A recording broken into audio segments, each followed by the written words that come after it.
We're fighting for equality in our country.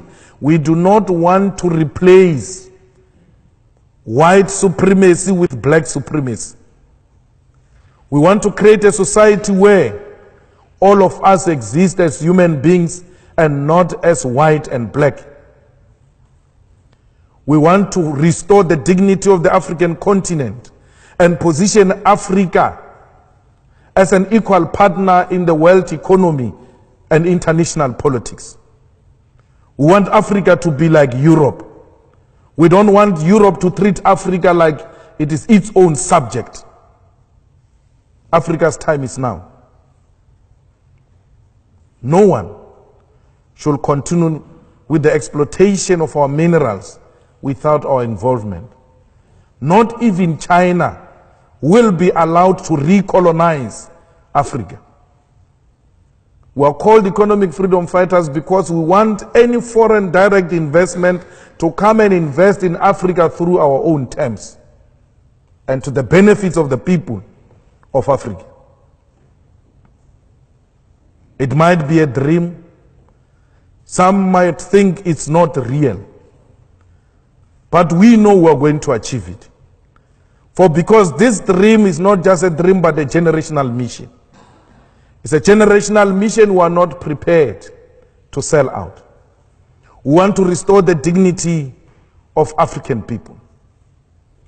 We want to ensure that African people are equal partners in trade, in politics, in every subject that the world is debating. We want to follow in the footsteps of Nelson Mandela. Because Nelson Mandela, when he left his term as a president, he said the struggle continues. He said so because he knew that political freedom without economic freedom is incomplete. People cannot eat a cross. People want to put bread on the table.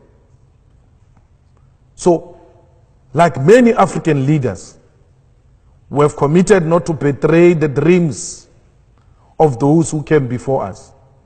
Like many African leaders, we want to unite the people of Africa to have a common agenda and common purpose. We want Africa to unite and Africa to reclaim its land and its resources. The EFF speaks about expropriation of land without compensation because we know that when the land was taken in Africa was through genocide. Why would we reward genocide? We cannot reward genocide. But we want land because land guarantees us of the sovereignty of South Africa and the African continent. We cannot claim to be Africans, yet we have nothing to show as a proof that indeed we are Africans. For because we do not even have title deeds to prove that we are the owners of the land, we have nothing to show. When you go into mines, it's multinational companies. When you go into banks, it's multinational companies. When you go into monopoly industries, it's multinational companies. We cannot even own and protect our own agricultural sector with our fertile land in Africa.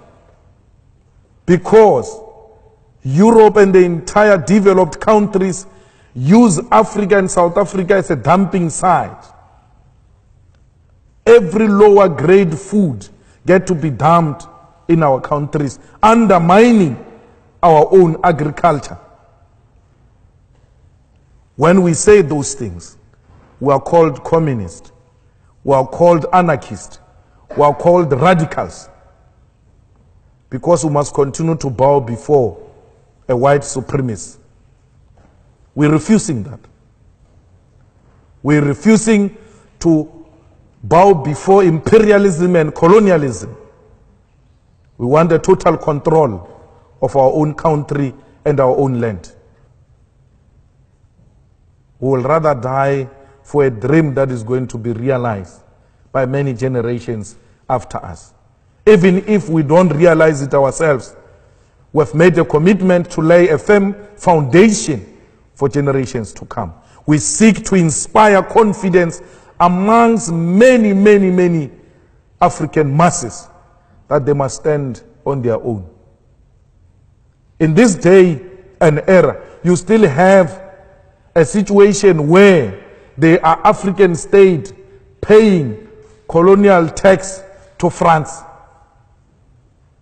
France, it is what it is because of those African states. You have the reserve banks of African states in France and not in Africa itself. And we must accept that and say it is acceptable, it is in the interest of Africa. It is not. We want Africans to have control over their own currency. We want Africans to have control over their own economy and what constitutes their own economy. Our struggle seeks to inspire that. Our struggle seeks to inspire accountable African leaders, not dictators, not unaccountable leadership that turns a public purse into a personal purse. Some leaders in Africa, when you ask them for money, they go and fetch from a reserve bank and give it to you. Because they treat a reserve bank as a personal bank account. It can't be. We want leaders who are responsible. We want leaders who are accountable. We want leaders who will go to elections and be elected through democratic means. Let people determine their own leadership, and not because leaders are torturing them and intimidating them and imposing themselves on the people. In the whole of Africa, I met some of the students earlier, some are doing research in Africa. You must go and check the facts. In every failed state, it became so because of an individual called the president.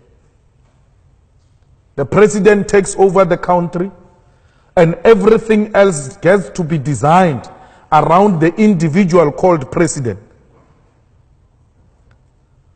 They move from a democratic rule to personal rule. They respect individual more than the state institutions.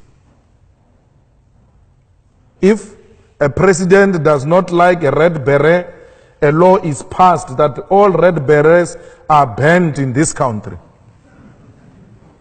The EFF is going to revive correct politics in Africa and position Africa at a correct path in the international politics. It is possible. We have taken that position, and many in Africa are willing to follow. We need your support. We need you to commit that Africa should not be a playground of the rich, because Africa is not a desert, but a continent where human beings are found and they must be treated with respect and dignity. Thank you very much.